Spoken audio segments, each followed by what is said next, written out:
Hey fam, what's going on? This is Jessica Pickens. Welcome to Pickens Realities, our Blended Family Truths podcast. We're not blind. And so the reality is this, people are people. And I have come to realize you have to figure out your process for we're not stuck in this house for the rest of our lives, not seeing anybody else that's smart, that's beautiful, that looks good, that has a good job, or you know what I'm saying, that has what'd you say? Oh, a Jerry girl. That better not be on this next version. It needs to be voided out. And so you have to figure out what is your process to deal with the potential of your eye being caught. You know what I'm saying? You're out somewhere and you see someone that is handsome, or attractive to you, whatever may have you, right? You see someone that's beautiful, okay, so what do you do to deal with life, right? How do you keep yourself in check as a married person? Particularly, you could have had an argument that morning. You could be going through a rough patch where y'all have been off kilter for a week, a month, whatever may have you, right? How do you keep yourself safe and keep your marriage safe, your family safe, so that you don't allow, a temporary, what hopefully is a temporary circumstance, as far as if things are off, if things are not at their best. I think I don't take any issue with the mechanism that your dad has made for himself. You see what I mean? Because if he's figured out how does he keep himself safe mentally, I'm okay with that. Because there's tons of beautiful women roaming around this planet, and a whole lot of them that probably is far less sassier and spicier than me that wouldn't, challenge him the way that I have, right? And so, which can be a pro and a con, and depending upon the day, it could be a pro today and a con tomorrow. Well, and I also think, I don't mean to cut you off, Jess, but I want to interject this. I also think, to your point, Jayla, that it's also, you talked about the three-edged sword. It is about your upbringing, and it is about what you've experienced in life, and it also is about where you are. And I'll give you not a suggestion, an example of something that we did, or that an encounter we had. We're driving down South Grand. It's a hot summer day. You remember where they used to sell the watermelons at that house? We crossed the tracks. She's driving. Sunroof is open. Beautiful day. And I happen to look over at her. She is breaking her neck. There's this guy standing in the yard with no shirt on. I'm like, what? Oh, I don't remember this. This guy standing in the yard with no shirt on. And I look at her and I'm like, for real? And you know what her response was? I didn't tell him to be standing in the yard with no shirt on. and so what's good for the goose is good for the gander. And I'm just saying, it did not upset me. I thought it was funny. I thought it was pretty hilarious. Yeah. But again, we're wired different. Right. So I want to read something. To your point, she coming home with me, but go on. Period. So always going to be a whip that's better than the one you got. Always going to be some clothes that's fresher than the ones you rock. Always going to be a girl that's better out there on the tours, but you're never going to be happy until you love yours. J. Cole. Love yours.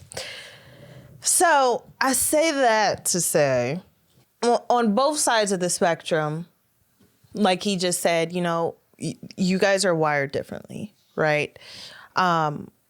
So what may be acceptable for you may not be acceptable for your partner, and vice versa. And we have to understand that. So with that being said, a lot of the times a big debate that a lot of couples have is married people have that I've seen and done research on is opposite sex relationships. So a lot of marriages have been having these conversations over the years. I've been doing research on it. So how do we feel about opposite sex in our relationships? Opposite sex relationships, friendships in our relationships. Before you answer, I was watching a video. Steve Harvey said, and I'm sure you guys have seen this before, quote, maybe, Steve Harvey said he does not believe in opposite sex relationships in a marriage. You cannot befriend someone of the opposite sex that you might potentially be attracted to. That will be cause for crazy stuff, right? So how do you guys feel about opposite sex relationships? Friendships. Well, as far as and now I remember because the title to the what got people going was "How Friendly is Too Friendly When You're Married." Yes. What was the title on the promo reel, right, from our previous episode? I think that you have to be extremely careful because one, I am not going to have a friendship as a married woman with a male that is a friendship with just me and that male and not me, that male, and my husband. I think that's where people get messed up. People can get themselves in some potentially dangerous waters. What about the situation where you and the guy have been friends forever? You get married. And they're like, no, I don't like this. And you're like, well, he's been my friend since we were 10 years old. I think you have to, again, what we had to discuss was if there's something that I'm doing that makes him uncomfortable and something that he's doing that makes me uncomfortable, you've got to bring that to the table. You know, and is that within reason? But do I think that it is okay for my husband to be out, hanging out with a female best friend, no matter how long he's known them, for me, and I know different, look, you know, my opinion is my opinion. People are free to have their own, right? And I know different people feel differently about this topic. For me, that would be an extremely challenging situation for me. One of the females he was talking about earlier, people thought they were sleeping together. And that bothered me to no end. The only thing that gave me comfort, so we talked about it, and he, you know, so aside from the coffee thing, because he wound up having to transfer locations and then wound up in a location where this person was, and that's when everybody in the office thought they were sleeping together because they would go to lunch every day together. They would, you know, and so it bothered me that other people thought that, but I knew her, met, like he said, we spent time, and that, you know what I'm saying? And so, but I still, he and I talked through, how does he still do what he can and should to protect the reputation of our marriage in that office? You see what I mean? And so it wasn't that I said, oh, you can't, well, then you just can't be friends with her. Because one, I did trust my husband. I had no reason not to trust him. But we had a transparent conversation about, why are they thinking that? You know, well, so one, he worked in literally an office full of females. Because I wouldn't go on to lunch with them. And and unfortunately, he had a catty tribe. You know what I'm saying? There were girls being girls. Yeah, kicking up drama and gossipy and so when I met, she's not even that type of that's not even, she doesn't even it'd be the the person's personality makes a difference and whatnot too. Like had I met this individual and she had a different personality where I felt like she was kind of I'd be like, yeah, no, that's a wrap. Right. Absolutely not. But it wasn't like that at all. And so I very quickly discerned that what was going on was innocent. Yeah. And the again, the cattiness and the dramaness people being people in an office, you know what I mean, wanting something to talk about and ooh, da da da. When no, they literally would walk downstairs to go wherever to grab lunch at the same. They also were partnered on the same team. Yep. And so, and again, because at that time I worked in a sphere where so I understood too, because it was the reverse for me. I worked around the majority, it was males. And so, but it'd be different had he tried to hide that from me, or I'd never met her, or whatever may have you. And so, you know, he said, oh, people think we're sleeping together. And I'm like, yo, wait, what? You know, like, why would they think that? He was like, I really don't know. We go get food, you know, and they work together. I mean, so there were things where people just in their minds, oh, y'all can't, it's exactly what you're saying, oh, y'all can't just be friends. You know, you're both married, but yeah, y'all. But I had to be exposed to the situation, and then we talked about it, and we had an understanding. If I had felt too uncomfortable, then that would have been the end of it. You see what I mean? As far as even them going to lunch and stuff together, because we had grown to a point where we knew we needed to do what we needed to do to protect our marriage. And I agree with Jess that you can have opposite sex relationships, friendships, opposite sex friendships, to a degree, to her point, when you know, or you feel like there's some ick, because let's be honest, we all know. You know that I know that they know that you want to drink their bathwater, or whatever the situation is, and then you have to make the choice. If they're not making, if they become the pursuer, that you have to draw that line in the sand, or in some cases, if you have the ability, remove yourself from the situation. And I've had to do that in specific situations where I'm in charge, and I've had subordinates come to me and be like, hey, you know, I'm feeling you.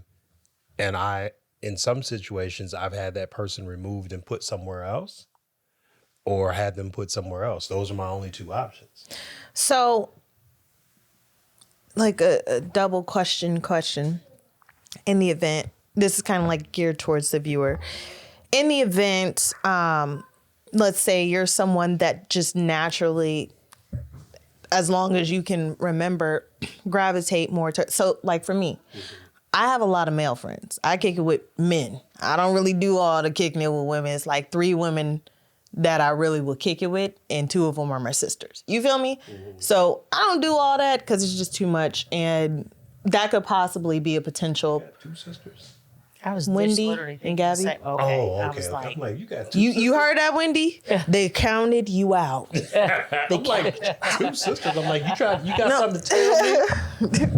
But no. So, you know, that could from my most recent situation, becomes a problem. Yeah. he was like, "Oh, I don't want you kicking it," but he was kicking it.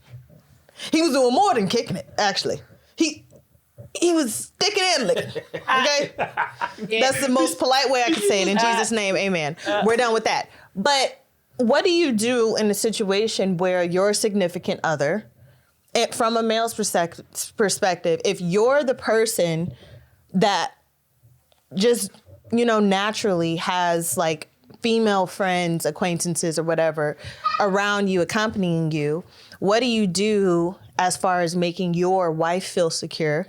But 2, also, what happens this is like a separate question. What happens in the event that you're doing all you can to make your wife feel secure, but she still thinks it's something? So to your point, I'll go backwards. Making her feel secure, or she thinks it's something. It is your responsibility in a relationship on both sides to understand the foundation of why a person responds the way that they do. I have taken the time to understand in the scenarios why my wife responds certain ways about specific things, and we don't have to go into it, but I know why she goes right when certain things present themselves. So I figure that out. So now what I do is I make certain that I don't show her the picture so she doesn't go right. And then I lost my train of thought. What was the first question? The first one was if you're someone that generally has like opposite sex people attracted to you for friendship. Oh, so the thing that I do and I've had to learn to do in the last 10 years or so is draw the line very staunchly and let them know, hey, this ain't that. And then there have been cases where I've been in groups where we work and the person might say, oh, this is my my work husband. I'm like, no, we don't do that. And even with the situation where we were together and the one girl, you picked me up, there's coffee again. We were at that event and we all went to go get coffee. You drove. And one of them was like, she was giving me the order. I was about to go in to get everybody's coffee. And the one girl was like, yeah, he know what her coffee is because that's his work wife. And just turned immediately and was like, ain't no work wife, ain't no play wife. It's only one wife. Period. Clock it. And so that message rolled over to the rest of the office like, yeah, no, that you don't even play like that. So one of my current counterparts that work with me, she made the comment, she's like, make sure Jess know I'm your work sister. I ain't just work. So everybody knows, they know. So it's important to set that boundary so people know what time it is. And because if you don't, you are setting yourself up for failure. There are some very cute pictures of my wife, only her, on my desk. Can't miss it because she thick. I think that to the second question, if people are married and if you are, again, like you don't necessarily control your work environments, right? But like for you, it's never been about work, right? You just have always had more male friends than female friends. Like really, that's just like your preference because there's just a lot that comes along with, you know. I almost got jumped in sixth grade because these girls came to my house for cheerleading practice and I had been living there since about 6 years old. I'm in sixth grade and they thought I was acting funny. So they almost jumped me the next day because they thought, oh, you think your house is better than ours? So that event led you to not deal with women. Right. To prefer male friends over females because a lot of, females, from my experience and what we know, tend to be more emotional. And just there's a lot of dynamics that come along with clickiness and cattiness that you don't typically have to deal with if you're dealing with male friends, right? And so some females do purposely just, I was kind of the same. I had very few female friends. Even in college, I had more male friends than female friends because of the same thing, right?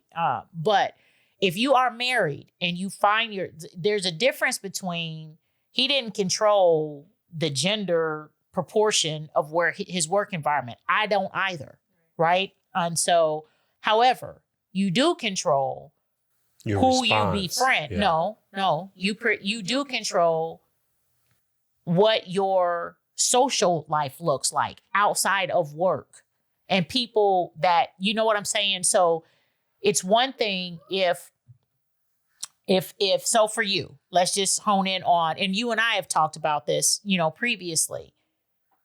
When you get to that point to where you find someone that you want to be married to, if your male friendships are a problem for your spouse. I'm not gonna lie, I'm cutting it all the way off.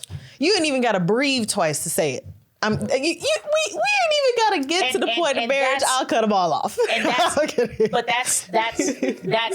the reality of it, right? Yeah. It's like your dad and I have, you go through these different phases. It's when you get to this place where, for people that struggle, in my opinion, if you are struggling with, like, do you need some friendship, companionship outside of your spouse to keep it level, sane, and blow off steam? I don't negate that at all. But would I choose that over my marriage? No. Good point. And so unless you don't want the marriage. That's just it. If you're concerned about your level of relationship for kicking it and hanging out, and you want to be able to you wasn't ready people, to be married. What do you know, like, no, I'm not, and look, we've been through a lot. We've been through a lot. Watch we've some been previous through episodes. We've been through also. Hold on, wait. This is a different scenario. I'll let you finish, but I want to interject before you get too far past what you just said. This doesn't mean you can't have a social life and you can't kick it with people. Right. It just means know your respective boundaries and keep it cute. And talk about it. Yeah. And be that. So this is where transparency comes in, because it just doesn't fare well. Right. If, there's kicking it going, and you gotta understand safe boundaries, man. Like if you drink, and you're out drinking and you're a female and you hanging with a group of guys and you're drinking, it's just on GP. Doesn't even matter anything. We all understand when you are under the influence of alcohol, you make decisions and choices that you typically would not make sober-minded. And so you just have to be very honest with yourself about what are you doing, what level of risk comes along with X behavior, and is it worth risking your marriage, your family? Right? I mean, and then you have to also understand when you find yourself like going back to what we talked a little bit about in the beginning. If you find yourself in a situation where you unintentionally have crossed some boundaries that are unhealthy and uncomfortable, then you got to deal with them, address it, and walk it back.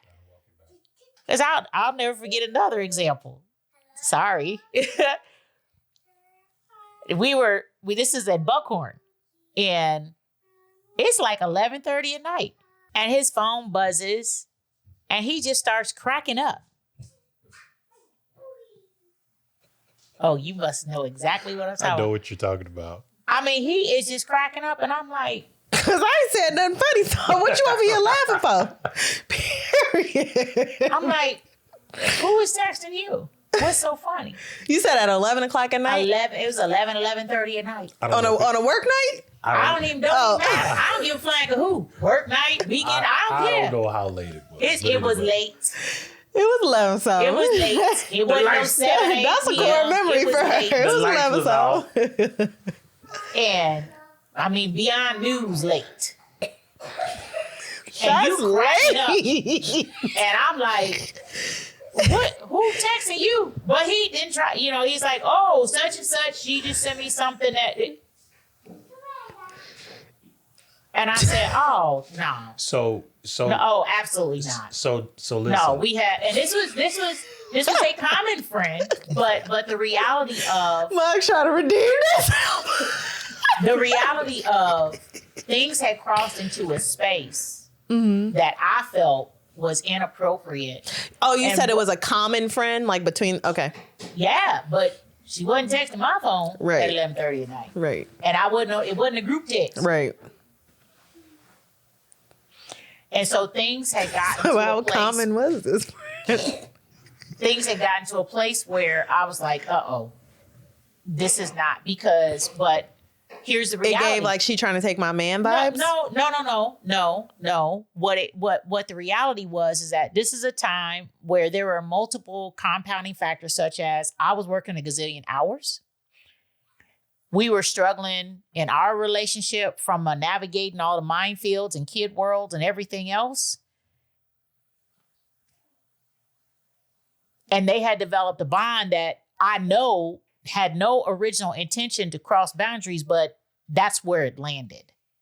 Whether anybody ever admitted it or not, I knew it resonated in my spirit with, So boundaries, again, don't have to be sexual. They may have been her boundaries for what they agreed on, for what was appropriate. Well, or not. we had, and this is where we had to agree at that point. You know what I'm saying? So we then had to have some difficult, challenging conversations.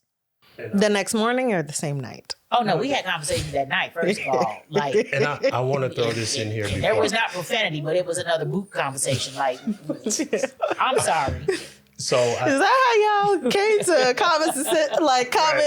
right. So I want to throw this. She threatened you every But it time. That's was. how y'all got a boundary set in place. Because we didn't talk about it up front. So you're right. But so we learned as we went, and thank God for us, it never got to an irretrievable point. And some people have dealt with infidelity and have made it past, and it never got there for us. Thank the Lord.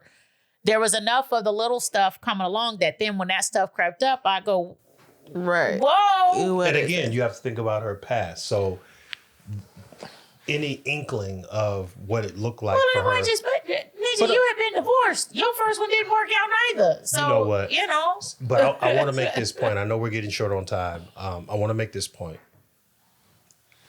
All the things that we've talked about, the little spurts of things here and there, and when you said the texting on the phone, that just brought something to my mind of what we currently do. We have a very firm open phone policy. Oh, yeah. She can pick up my phone. I can pick up. Y'all too grown for me. Y'all way too grown for me. I'm seriously, scared. you know, we have an open I might break phone your little policy. heart. 110%. Well, you better get it because Okay. otherwise, I mean, at the end of the day, now that's real transparency. Yep. Because with all the listen, the devil is real. The temptations are out here. You know how many times a names, dude fake that held his profiles. phone up for me to see something in his hand doing this? So he got the code to my phone, I got the code to his. Right. Plus the night, iPad, so I can have my phone. He could be scrolling on my iPad. Scroll. Right. Coffee, I see. But Coffee. that's, you know what I'm saying? So you have to ask yourself, if you are not okay with that level of transparency, why? What is it that you have going on? Because this is not just, I'm a grown up. It's because he's tried that before. Actually, he did that in the car on the way. I think I repeated that. What I do? I'm an adult. I can't have this a female whole friend episode has been I feel like y'all ganging up on me. Oh, whatever. No. Hold on. Can you pull this knife out of my side? Oh, No, wait. not at all. I know, but one thing that I'm grateful for, though, again, obviously, you never stood the ground of, bump that, I'm out, I'm going to do what I want to do. I didn't say it openly, but anyway. I'm sure you thought it, which is fair, because it is challenging, right? But it was. I feel like he didn't do it in the sense of like cheating and infidelity, but he did it. He did it in the sense that I'm going to still eat this candy. I'm going to still, You are no longer my daughter. He be having it's you know what? But I think that I have to be honest with myself, and I say to him all the time, and I've said it on here. The first episode, I said it. I'm no walk in the park. I think that was one of the first promo reels, right? No kneel, no walk, no run. I know that I'm not, right? So I know that being in a relationship with someone like me that is more headstrong and gonna challenge you, and I have my own boatload of issues, right? And so, but finding your finding that spot of what's most important to us. If our marriage and our family is most important to each person in the relationship, then you have to choose as an adult to just pause and take a step back. Because when he flared up in the car, I'm an adult. You trying to tell me I can't have no female. That's all you would have heard in the back of his head. No, but then here's had a Jerry curl. No, not at all. Again, would never have happened. No disrespect for all those Jerry curls out there. I'm just saying. But at the end of the day, I actually, for me, and I believe this with everything in me, I had to appeal to the Spirit of God within him to get that flesh to calm down. Because if you recall, I was like, you're not gonna sit up here and act like. Yes, you are an adult, but you're not going to sit up here and act like you doing something that would jeopardize our marriage is okay. Right. And if I'm uncomfortable, it's not okay. And so I had to, and then I had to like literally say a couple of times, in the name of Jesus, we gonna break this down and talk through this. And I need you to like calm down and stop acting like a kid, because this is real life stuff. We a whole grown up married couple over 10 years with 6 kids. Like, quit playing. Like, no, this is not cute. This is not okay. We got to talk through this. And you're not going to kill me and the 2 kids in the back seat driving like a banshee. I was only going to hit the car on her side. Right? And so I appreciate. It's because, I appreciate the fact that the Jesus in you from our faith and perspective. Again, I always believe, that's our faith. To me, I appeal to the Spirit of God in him, which I know that he knows God because he will. A lot of times it's automatic. Sometimes it's not. I have to let it sit for a minute and give him a moment, and let God deal with him. Right. But for me, that's another reason why it was so important that I chose someone who had the same faith as me. Because at the end of the day, I trust that God is going to deal with him, that he's supposed to love me the way that God loves the church. And he's supposed to protect me in that same fashion. And I have an obligation to submit to the God in him. Submitting to him is submitting to the God in him. So when I see that God in him, it allows me to make sure I'm checking myself as well. I can't be over here cutting up and holding him accountable, and then I just get to be out here acting all types of crazy. No, it's a 2-way street. I will not. It's a 2-way street, and we have to hold each other accountable. Yeah. So we're going to go ahead and land the plane. I got a couple of things. One, marriage is... I wouldn't know because I'm not married. But from my examples, marriage is a roller coaster. Marriage is ups and downs. Marriage is deep breaths and short breaths. Marriage is huge waves and short waves, right? But one of my favorite verses that I've actually been in the Bible that I've actually been like absorbing and taking in and sitting with, it actually translates among everything. It's Luke 12:48, to whom much is given, much is required. And with that being said, I feel like when you're in a relationship, marriage, much is required from you when you have a person that you are assigned to. Much is required of you when you have a person or people, meaning bonus children or what may have you, that you have to focus on and worry about, because you can't get mad at God for giving you all this stuff that you prayed for. You can't get upset if your plate is starting to bend because it's too full when you ask for a full plate.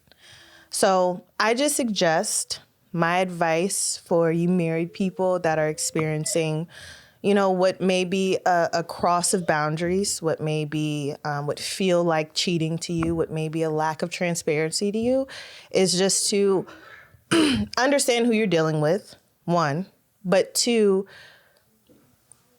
when you speak to them, always speak to the king in that person and always speak to the queen in that person, because you will get a completely different result.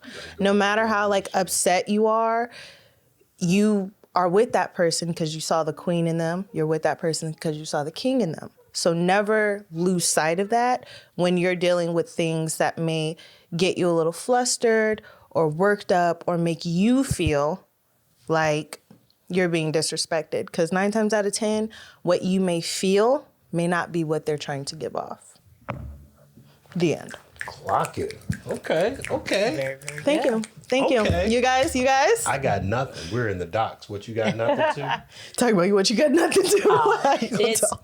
This, when it comes to figuring out appropriate boundaries for your marriage, and figuring out the level of appropriate transparency and conversation and again, boundaries, which ebb and flow throughout different seasons and stages of your life for different reasons.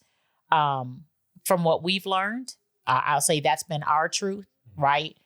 But one thing that your dad has said for years to you all, and we know it to be true for us, and it crosses over into different topics very easily. And it's very applicable to this one too, because it's very easy to, get all in your chest when you feel like someone is trying to remove your right to be friends with who you want to be friends with. And then you start spouting off of the mouth, or you go out angry and now you're going to go out and hang out and drink because you upset and whatever.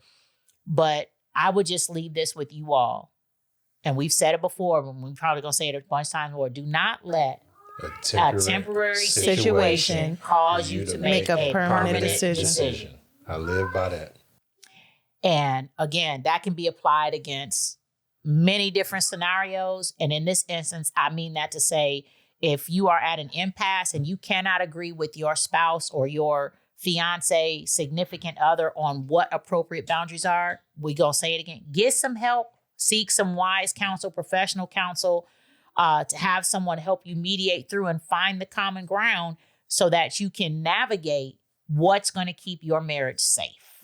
And you can do it together. Because if you start getting in your chest, either one of you, and it goes down the wrong path, or you get defiant and you maintain a relationship that makes your spouse uncomfortable, you are in all sorts of territory that's putting your marriage at risk. And it's not worth it. It's not worth it. I'm kicking it back to you, but as we kick back to you, remember what I said. The gratification you can get outside of the home, you can get inside of the home without the guilt.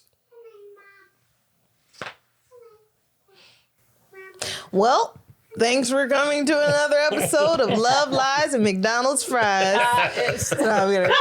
Pickens Realities and Blended Family Truths, where we talk about blended family matters because blended families matters. Deuces. Peace.